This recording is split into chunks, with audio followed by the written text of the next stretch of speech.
sur Cocotte Télé, nous sommes toujours à Taipei au Computex et nous sommes chez Enermax. Nous allons commencer avec le refroidissement et notamment ce gros jouet. Alors je prends ma petite fiche technique, c'est le Leaktech XTR. On le voit, c'est un gros modèle, c'est conçu pour les Threadripper Pro, les Xeon, donc c'est pour les serveurs avec 500 watts de TDP annoncé, c'est plutôt énorme. Et sur le dessus, on retrouve un afficheur numérique qui va permettre de donner des informations vitesse des ventilateurs, vitesse de la pompe ou bien température du processeur. Alors, c'est pour les serveurs, oui, mais GPU, avec et du GPU. Et du GPU, merci, c'est pour les serveurs, mais avec de la classe, puisque nous avons du RGB. On voit aussi, nous avons un système coudé pour les tuyaux. Ça, c'est plutôt pas mal pour gagner de la place. Mais le plus intéressant, c'est peut-être ce qu'il y a derrière. Alors, je vais passer ici derrière Igor. Et nous avons je reprends ma fiche technique, l'Aquacore. Alors c'est un produit qu'on n'avait pas vu depuis un petit moment, ça existait il y a une petite quinzaine d'années maintenant, à la grande époque du C-Bit. Ok, c'est de l'air cooling, c'est un radiateur format tour 120 mm. Oui, mais non, puisque, alors Aurélien, on va l'arrêter, ouais, est-ce que ça va se voir? En fait, derrière le hub, il y a une pompe. Donc nous avons un ensemble pompe, water cooling, air cooling, ce qui permet, je vais y arriver, de monter à 250 watts de TDP sur un produit qui est quand même assez compact. Alors là, ça ne compte pas. Il y a un ventilateur en reverse, on sera plutôt sur une installation classique. Et ma foi, à voir ce que ça donne en termes de performance, de nuisance sonore et pourquoi pas de consommation. Mais l'idée sur le papier est très intéressante. Tout de suite, on continue avec les alimentations. On continue avec les alimentations avec la Splav ou la Splave ou la Splash Edition, absolument comme vous voulez. Donc, c'est en partenariat avec l'Overclocker et c'est tout simplement une alimentation qui est capable de décharger son 5 volts dès qu'elle va être éteinte, ce qui veut dire qu'on va pouvoir la rallumer tout de suite. On ne va pas avoir besoin d'attendre que tous les condensateurs se vident.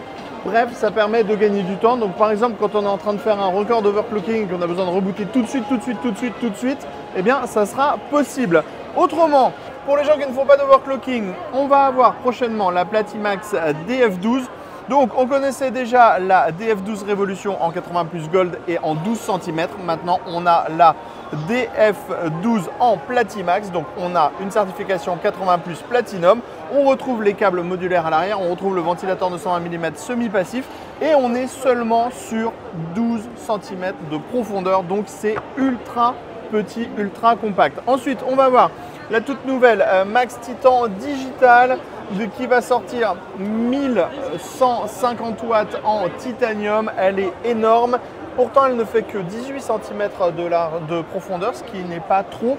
On va avoir à l'arrière, ici, un système avec un wattmètre intégré. On va avoir un gros ventilateur de 135 mm. Bref, ça va être fait plutôt pour piloter des grosses machines puisqu'on va retrouver deux connecteurs 12V 2.6. On enchaîne avec la Platimax 2400, donc là aussi 80 plus Platinum. On a de la TX 3.1, du Gen 5, une profondeur de 18 cm, des condensateurs japonais, du DC to DC, un ventilateur de 135 mm qui est passif jusqu'à 60% de charge. Et là, vous avez l'intérieur du bloc. Donc, c'est un PCB sans fil avec des soudures qui sont faites à la machine. Donc, on est vraiment sur un modèle qui se veut ultra haut de gamme. Ensuite, on continue avec la Platimax DF Ultra 80 plus Platinum.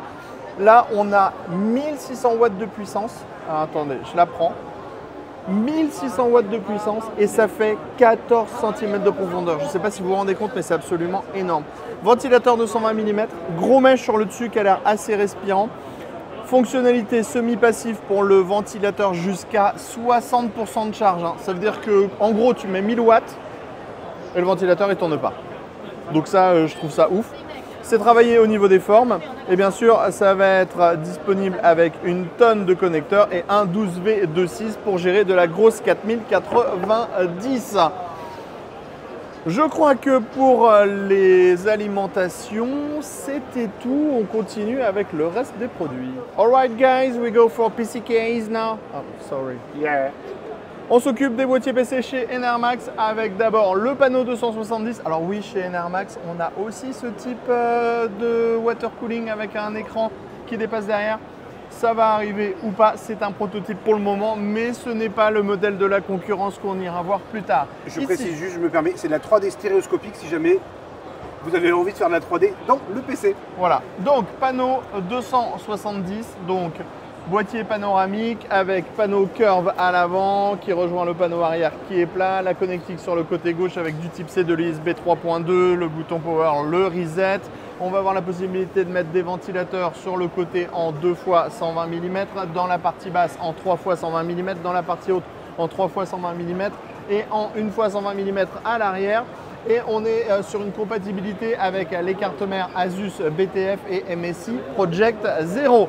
Ensuite, on a au niveau du tarif, quand ça sortira, on devrait être à 149 $.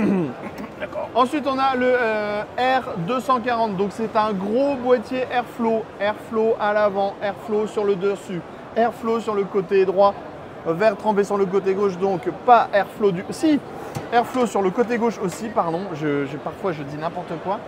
On a le panneau de contrôle sur le dessus avec du type C, de l'USB 3.0. Ça sera livré de base avec 4 ventilateurs de 140 mm ARGB. Et on va vous montrer le châssis. Donc on n'a pas de compatibilité BTF, ce qui est un peu dommage. Par contre, on a ici ce bracket qu'on peut lever, remonter pour pouvoir en fait orienter le flux avec une plaque amovible. Donc si on veut rajouter des ventilateurs en plus et ne pas utiliser le système des vents, eh bien on peut rajouter plein de ventilateurs à l'intérieur. On a du card holder et surtout c'est compatible avec les cartes mères EATX ultra larges, donc même les SSECU B, très difficile à dire. Et on pourra décaler les systèmes de braquettes et décaler le système de cable management. Dernier boîtier à découvrir chez Enermax. Alors je suis désolé, hein, on déménage un petit peu tout. C'est donc le panneau DF58 qui sera lui aussi une version Ultra Airflow, donc Airflow à l'avant, Airflow sur les côtés si j'arrive à démonter le panneau. Et là, on va avoir une compatibilité avec le BTF et le MSI Project Zero. Donc on pourra mettre les cartes mères avec connecteur arrière. On va absolument pouvoir installer du 360 dans la partie basse, du 360 sur le côté, du 360 dans la partie haut avec une compatibilité en 280 également. On a 2 panneaux en verre trempé, on a du RGB qui court sur toute la longueur du boîtier. On a le fameux dispositif qu'on a déjà vu ailleurs qui permet de gérer par exemple le RGB ici.